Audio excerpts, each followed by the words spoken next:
Hi friends, ఈరోజు సజ్జన్నంతో అన్నం తాలింపు చూద్దాము.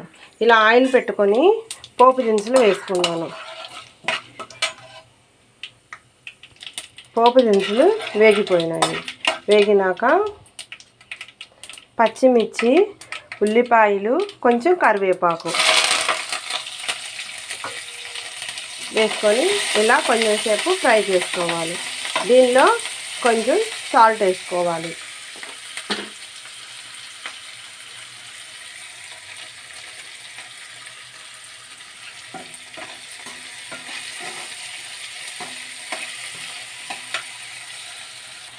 సాల్ట్ వేసుకొని కొంచెం కలుపుకొని కొద్దిగా పసుపు వేసుకోవాలి.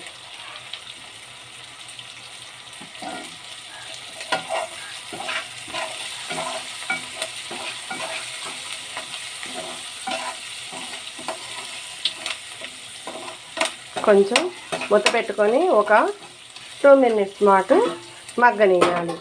ఈలోపు మనము ఈ అన్నంలో కొద్దిగా ఉప్పు వేసుకున్నానండి. ఉప్పు వేసుకొని కలిపి పెట్టుకోవాలి. ఇప్పుడు ఈ పోపు అంతా ఏగిపోయింది.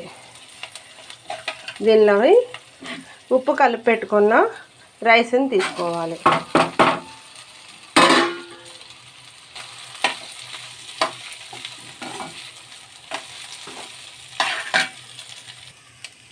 ఇది కొన్ని కలిపి పెట్టుకున్నాం.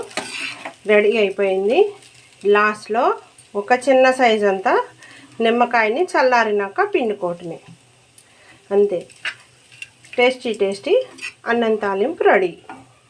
మీరు కూడా తయారు చేసి టేస్ట్ చేసి కామెంట్ సెక్షన్లో కామెంట్ చేయండి.